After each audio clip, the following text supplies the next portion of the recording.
भारतीय संविधान का जो है तीसरा पार्ट और या तीसरी वीडियो है। तो हम आप लोगों को बता दें कि भारतीय संविधान के जो एक्ट हैं वे पारित हो चुके थे। 1947 अधिनियम पढ़ चुको। तो अब एक ही बात अपने तय पे का हो गई थी, भारतीय संविधान सभा की स्थापना होने थी। तो अब एक ही बात का भाव देखो, तो कैबिनेट मिशन की संततियों के आधार पर भारतीय संविधान का निर्माण करने वाली संविधान सभा का गठन कब किया गया? जुलाई 1946 ईस्वी को किया गया। ठीक है। और कैबिनेट मिशन के सदस्य को हते, तो कैबिनेट मिशन के सदस्य थे 3 जने। देखो, सर स्टैफोर्ड, लॉर्ड पेरेथ लॉरेंस और आपके अलेक्जेंडर, ये 3 जने हते कैबिनेट सदस्य, 3 जने। ठीक है। और ये 3 जने कैबिनेट मिशन के अंतर्गत आए हुए थे। अब नोट देख लो जरा। एक है, भारत के लिए संविधान सभा की रचना हेतु संविधान सभा का विचार सर्वप्रथम स्वराज्य पार्टी ने 1924 ईस्वी में प्रस्तुत किया था। क्या भी को तो मतलब जो है कि सबसे पहले विचार कौन है प्रस्तुत करो तो स्वराज पार्टी ने करो। तो कब करो? तो 1924 में कि एक भारत का संविधान होना चाहिए। ठीक। अब एक ही बात, संविधान सभा के सदस्यों की कुल संख्या कितनी थी? तो तुम्हें बता दें कि 389 थी। वैज्ञारो कितनी थी? 389। जिनमें से निश्चित कर दी गई थी 200, जिनमें से 292 बड़े प्रांतों के और 4 चीफ कमिश्नर और 39 देशी रियासतों के प्रतिनिधि थे। देख लो, अब जोड़ लो, 292 और 4 चीफ कमिश्नर और 9 मतलब 39 जी। अब एक के बाद देखो, संविधान सभा के सदस्यों की कुल संख्या 389 निश्चित कर दी गई थी, जब बहुत जरूरी है। एक के बाद मिशन योजना के अनुसार जुलाई 1946 में संविधान सभा का चुनाव हुआ, जिनमें से 296 सदस्यों के लिए चुनाव हुए, जिनमें से विधानसभाओं में कांग्रेस स्कोर 208, मुस्लिम लीग उत्तर और अन्य को 15 सीटें मिली। ठीक है। अब एक ही बात, कहा चुनाव होने के बाद 9 दिसंबर 1946 को संविधान सभा की प्रथम बैठक भाई। अब प्रथम बैठक भाई तो जा कहाँ भाई थी? जा भाई थी नई दिल्ली में। और नई दिल्ली के कहाँ? कौंसल चैम्बर में। देखो, नई दिल्ली में भाई और कौंसल चैम्बर में भाई, जो एक पुस्तकालय है। तो कब हो गई थी? 9 दिसंबर 1946 को। ठीक है। अब इनने जाकर ही बैठक करने के बाद जा सोची कि अब सभा को अध्यक्ष को बनाया जाए। तो उनने देखो कि संविधान सभा में सबसे बुजुर्ग सदस्य थे डॉक्टर सच्चिदानंद सिन्हा को थे, डॉक्टर सच्चिदानंद सिन्हा। और इन्हीं के लाने अस्थायी सदस्य नियुक्त कर दो काय को? संविधान सभा को। लेकिन कंडीशन का भाई कि इनके संग एक हादसा होगा। कैसो? कि 9 दिसंबर को जी बैठी अस्थायी सदस्य और 11 दिसंबर को इनकी मृत्यु हो गई। तो अब एक ही बात, कौन को? राजेंद्र प्रसाद को बना दोगा। तो जो हम आगे पढ़े हैं, ठीक है, बता दें, लेकिन पहले से। अब देखो नोट कहा, तो हैदराबाद एक देशी रियासत, ऐसी एक रियासत थी जिसके प्रतिनिधि संविधान सभा में सम्मिलित नहीं हुए थे। मतलब जब पहले ही से डिफॉल्ट चल रही थी कि हम बिल्कुल शामिल ना होंगे, न हमें शामिल होने आए, हम अकेले रहे और आजाद रहे हैं। ठीक है। तो ये न प्रतिनिधित्व बिल्कुल न करो। तो अब साधारण सभा अगर बात करते हैं तो 10 लाख की आबादी पर एक स्थान आवंटित किया गया। मतलब जहां 10 लाख आबादी हुई, जो तो एक सांसद रहे, एक सदस्य रहे। ठीक है। अब अपन सांसद कह रहे हैं। संविधान सभा की प्रमुख समितियों की अगर हम बात करते हैं तो बहुत इंपोर्टेंट है, बार बार पूछ ली जाती हैं समितियां। जैसे संचालन समिति है, तो संचालन समिति के अध्यक्ष को होते डॉक्टर राजेंद्र प्रसाद। बहुत इंपोर्टेंट है, बार बार पूछा जाता है। संचालन समिति डॉक्टर राजेंद्र प्रसाद। संघीय संविधान समिति के पंडित जवाहरलाल नेहरू। तो संघीय संविधान समिति के अध्यक्ष पंडित जवाहरलाल नेहरू थे। और प्रांतीय संविधान समिति के अध्यक्ष सरदार वल्लभ भाई पटेल थे। ठीक है। एक के बाद देखो अंगलो, प्रारूप समिति की हम बात करते हैं तो प्रारूप समिति के डॉक्टर भीमराव अंबेडकर अध्यक्ष थे। और जे इन्हीं के अत्यंत प्रयोग और कह सकते हैं उसके कारण भारतीय संविधान आज बना हुआ है। संघ शक्ति समिति की बात करते हैं तो पंडित जवाहरलाल नेहरू संघ समिति के अध्यक्ष थे। ठीक है। राष्ट्रीय ध्वज समिति, जो राष्ट्रीय ध्वज समिति आई थी, वो के अध्यक्ष थे डॉक्टर राजेंद्र प्रसाद। अब देखो, मौलिक अधिकार एवं अल्पसंख्यक संबंधी परामर्श जो समिति है थी, तो देखो जो मौलिक अधिकार होंगे और अल्पसंख्यक होंगे, ये सब संबंधी बनाए गए थे सरदार वल्लभ भाई पटेल को। कहा है जी, ये मात्र ऐसे व्यक्ति थे भारत के कि कछु भी कर लेते। ठीक है। इनने एक रात में कई रियासतों को एक कर दिया, तो कम से कम 562 को। तो यही के लाने इनको बनाई गई थी कि तुम मौलिक अधिकार और अल्पसंख्यक संबंधी परामर्श संभालो और देश को हित करो। ठीक है। अब देखो, वैसे भूमिका सभी ने अच्छी निभाई है, ऐसा नहीं है। मौलिक अधिकार एवं उप समिति, मौलिक अधिकार और समिति के अध्यक्ष को बनाए गए थे जेपी कृपलानी। ठीक है। और एक चीज और बता दें इनकी, जब अपनो देश आजाद हुआ तो 1947 में, तो वो समय पे कांग्रेस के अध्यक्ष जेपी कृपलानी थे। ठीक है। इसके बाद देखो अल्पसंख्यक समिति, अल्पसंख्यक समिति की हम बात करें तो एचसी मुखर्जी अध्यक्ष बनाए गए थे। ठीक है। और संविधान सभा के सदस्यों में अनुसूचित जनजाति के सदस्यों की संख्या कितनी थी? 33 थी। और संविधान सभा में महिला सदस्यों की संख्या 15, तो महिला सदस्यों की संख्या 15 थी और जनजातीय जो समुदाय थी वो बच्चा कितनी थी? 33 थी। अब देखो भाई कंडीशन आ गई, 11 दिसंबर 1946 को डॉक्टर राजेंद्र प्रसाद संविधान सभा के स्थायी सदस्य निर्वाचित हुए। हमने आप लोगों को पहले ही बता दी कि 9 दिसंबर 1946 को जब सत्येंद्र सिन्हा बैठे, लेकिन उनके संग जब हादसा हुआ तो उनकी 2 दिन बाद डेथ हो गई। अब डेथ हो गई मतलब उनकी मृत्यु हो गई, तो राजेंद्र प्रसाद को संविधान सभा का स्थायी सदस्य निर्वाचित कर दिया।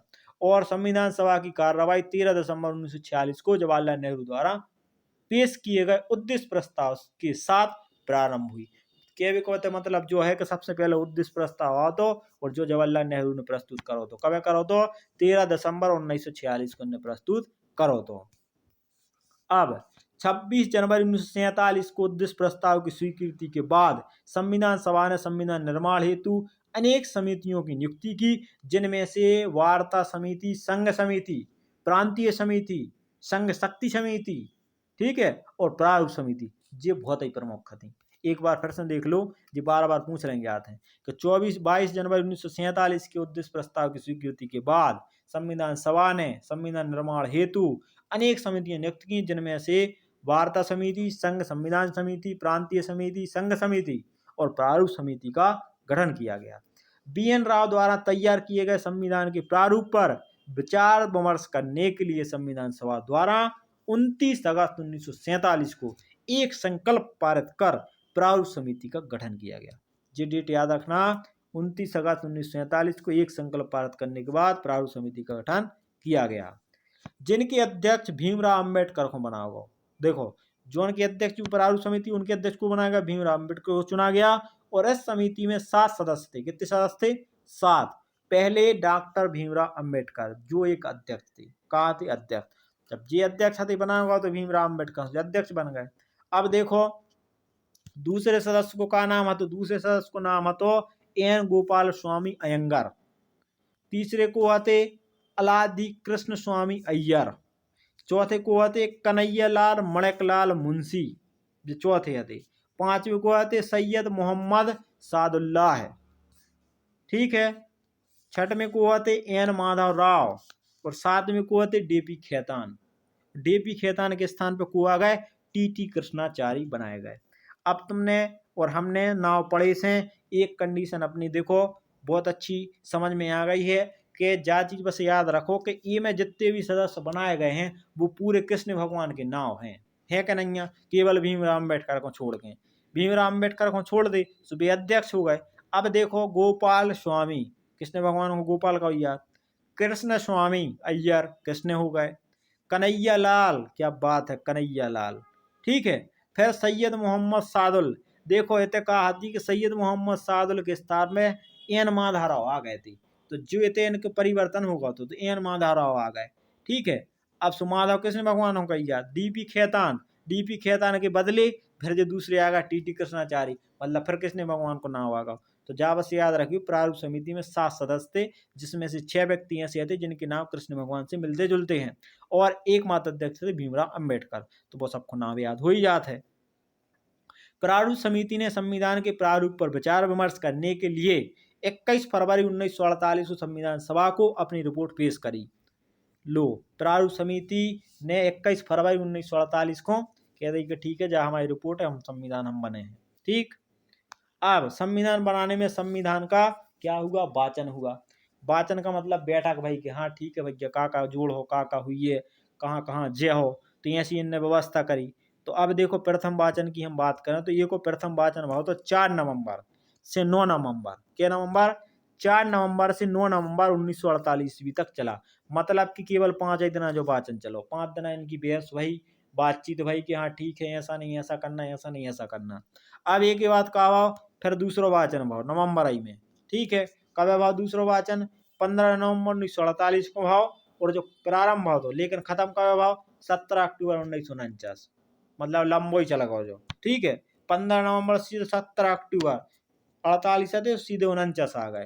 ठीक, तीसरो वाचन देख ले, तीसरो वाचन कब है, चलो तीसरो वाचन इनने चलाओ 14 नवंबर, ठीक है 1948 से, जो गलती हुआ है तनकसो, ठीक है कहा है 1948, जो 26 नवंबर 1949 तक चला। कहाँ तक चलो, 26 नवंबर 1949 तक चलो। इतना 49 ही है 149, ठीक है 48 नहीं 49 का हमारा 17 अक्टूबर तो जो चलो तो। अब तीसरो वाचन का 14 नवंबर 1949 को, जो कि 26 नवंबर 1949 तक चला, जिसमें से 284 सदस्य उपस्थित थे। कितने वो समय पर सदस्य थे, तो हम आप लोगों को बता दें कि 284 सदस्य वो समय पर बैठे थे। ठीक है, अब संविधान की निर्माण की प्रक्रिया में देखो भैया, जब निर्माण हुआ संविधान को तो 2 साल 11 महीना 18 दिन लगी। अब बताओ, यानी 2 साल लग गए और 11 महीना 18 दिन। सीधी सी बात जाती कि 12-13 दिन छोड़ के तुम 3 साल कहने लगो। ठीक है, 13 दिन कम हो रहे हैं, 13 दिन छोड़ दे और 3 साल, बस काम खत्म हुआ। 3 साल लगे संविधान के निर्माण में। लेकिन फैक्स पूछ लेते हैं तो फैक्स पूछ लेते हैं, कब को पूरा पूछ लेते हैं तो ये से अपन को 2 साल 11 महीना 18 दिन, या पूछ ले में 13 दिन कम 3 साल। ठीक है, अब एक के बाद संविधान के प्रारूप पर कम से कम नहीं 114 दिन तक बहस चली कि नहीं जो जोड़ो जे है, जो हटाओ जे है, जो लिखो जे है, जो नहीं लिखो जे है। ठीक है, हाँ जो सही है जो गलत है, ऐसी बहस कितने दिन भाई 114 दिन भाई। ठीक, इसके बाद कहा भाव संविधान निर्माण के कार्य में कुल मिला के 63,96,729 रुपये खर्च हो गए। बताओ, वो समय पे 1947 के समय 50 के समय 63,96,729 रुपया खर्च भए थे केवल संविधान निर्माण में। अगर आज संविधान निर्माण करते उतनी साल लगाते तो 63 करोड़ हो जाते। ये तो 63 लाख भए थे वो समय पे, भए थे कि नहीं भए थे। चलो, संविधान को जब 26 नवंबर 1949 को संविधान सभा द्वारा पारित किया गया। देखो, जब बहुत इंपोर्टेंट डेट है, जब बार बार पूछी जाता है संविधान में कि संविधान को प्रारूप समिति ने कब संविधान को कब मतलब पारित किया गया, तो 26 नवंबर 1949 को पारित किया गया, जिसमें 22 तो भाग आते। कितने भाग आते? 22 भाग, 395 अनुच्छेद और 8 अनुसूचियां शामिल थी। ठीक है, अब देखो भैया वर्तमान में क्या कंडीशन है। वर्तमान में कंडीशन जा है, वर्तमान समय में 22 तो भाग हैं, 444 अनुच्छेद हैं और 12 अनुसूची हैं। ठीक है, इसके बाद देखो संविधान सभा की अंतिम बैठक कब भई थी, तो अंतिम बैठक 24 जनवरी 1950 को हुई थी। डेट बच्चे से याद रखियो, 24 जनवरी 1950 को अंतिम बैठक हुई संविधान सभा की को हुई। उसी दिन संविधान सभा के द्वारा डॉक्टर राजेंद्र प्रसाद को भारत का प्रथम राष्ट्रपति चुना गया। बहुत ही बढ़िया भाव, बहुत अच्छा भाव के भारत के प्रथम राष्ट्रपति डॉक्टर राजेंद्र प्रसाद चुने गए। ठीक, अब संविधान सभा 26 जनवरी 1950 से 51-52 में हुए चुनाव, जो आम चुनाव के बाद नई संसद का निर्माण हुआ और भारत की अंतरिम संसद के रूप में काम किया। ठीक है, तो सबसे पहला चुनाव 51-52 में भये थे, जा भी याद रखिए। अब भारतीय संविधान सभा द्वारा किए गए कुछ कार्य देखो, जैसे इनने का कार्य करे। सबसे पहले की बात तो जाती कि मई 1949 में राष्ट्रमंडल में भारत का किस रास्ता का सत्यापन किया गया, मतलब सीधी सी बात जो आती, सॉरी यहाँ पर कुछ मिस्टेक हो गया लिखने में, 1949 में राष्ट्रमंडल में भारत शामिल हो गया। सीधी सी बात ये मतलब सत्यापन किया गया। ठीक है, फिर 22 जुलाई 1947 को राष्ट्रीय ध्वज अपना लिया गया। तो 22 जुलाई 1947 को भारत सरकार ने अपना राष्ट्रीय ध्वज बनाओ और अपना लाओ कि अब जो हमारा राष्ट्रीय ध्वज है। ठीक, फिर 24 जनवरी 1950 को कब है, 24 जनवरी 1950 को राष्ट्रगान। ठीक है, कौन गान? राष्ट्रगान। अब इतना राष्ट्रगान की बात आ गई तो राष्ट्रगान के क्वेश्चन है भी अपन फॉलो कर ले रहे हैं। काका देख लो भैया, राष्ट्रगान कितने 52 सेकंड में गाओ जाते हैं। राष्ट्रगान के रचयिता कौन है? ठीक है, रविन्द्रनाथ टैगोर हैं। और ठीक है, इतना ही बहुत है, ज्यादा और कछु नहीं है, अपन 52 सेकंड में अपन गा लेते हैं। 26 जनवरी 1950 को राष्ट्रगीत गाया गया। राष्ट्रगीत के कौन है, राष्ट्रगीत कौन है लिखवा है, तो राष्ट्रगीत लिखे बारे हैं बंकिम चटर्जी उपाध्याय। ठीक, अब देखो स्वतंत्र भारत का पहला मंत्रिमंडल, तो स्वतंत्र भारत को पहला मंत्रिमंडल कौन सा है, जो 1947 बना हुआ। तो ठीक है, जवाहरलाल नेहरू, जवाहरलाल नेहरू भाई साहब देखो क्या क्या इनके पास था। जवाहरलाल नेहरू बन गए थे प्रधानमंत्री। सो एक हमारा इनके पास राष्ट्रमंडल और विदेशी मामले और वैज्ञानिक शोध जे हते इनके पास, कौन के पास, पंडित जवाहरलाल नेहरू के पास। ठीक, फिर सरदार वल्लभ भाई पटेल, इनके लाने बना गया तो सूचना प्रसारण मंत्रालय और गृह मंत्री। बहुत इंपोर्टेंट बात जाती कि इनको गृह मंत्रालय दे दो, तो ये दे देता कि भैया तुम्हें संभाल सका तो पूरी रियासत को तुम्हें करो कछु। ठीक है, तो इनके लाने गृह मंत्रालय दे दो और सूचना प्रसारण। राज्यों के मामले में डॉक्टर राजेंद्र प्रसाद। ठीक है, राज्यों के मामले में, सॉरी यहाँ पर क्या है कि यहाँ पर एक चीज और आपको बता दें कि देखो गृह और सूचना प्रसारण और राज्यों के मामले, तीन चीजें दी गई थी सरदार वल्लभ भाई पटेल को। फिर आए राजेंद्र प्रसाद। ठीक है, राजेंद्र प्रसाद के पास खाद्य और कृषि हती। अबुल कलाम आजाद शिक्षा मंत्री हते। ठीक है, जॉन मथाई रेलवे और परिवहन मंत्री, तो जॉन और मथाई के पास रेलवे परिवहन मंत्री। भीमराव अम्बेडकर विधि मंत्री, समझ रहे, कानून मंत्री। काय के मारे इन्हें संविधान लिखो तो पढ़े लिखे हते, वकील हते, बढ़िया बनाओगा विधि मंत्री, करो व्यवस्था। जगजीवन राम श्रम मंत्रालय। ठीक है, सरदार बलदेव सिंह रक्षा मंत्री। राजकुमारी अमृता कौर स्वास्थ्य मंत्री। CH भाभा वाणिज्य मंत्रालय इनके पास, तुम भैया वाणिज्य संभालो पूरो। अहमद किदवई संचार मंत्री। RK अष्टगम शेट्टी वित्त मंत्रालय दे दो। गाडगिल के पास है तो गाडगिल कार्य जो खाने वाली खान मंत्री ऊर्जा मंत्री। ठीक है, तो इत्यादि इनके पास मंत्रालय तो इत जो है तो अपना चैप्टर समाप्त होगा है। भारतीय संविधान सभा खत्म होती है। अगला पार्ट आपको वीडियो में दिया जाएगा। तो अगर आपको वीडियो अच्छी लगी हो तो लाइक शेयर और सब्सक्राइब करना जरूर करिए और कमेंट करके जरूर बताइए आपको वीडियो कैसी लगी, जानकारी कैसी लगी।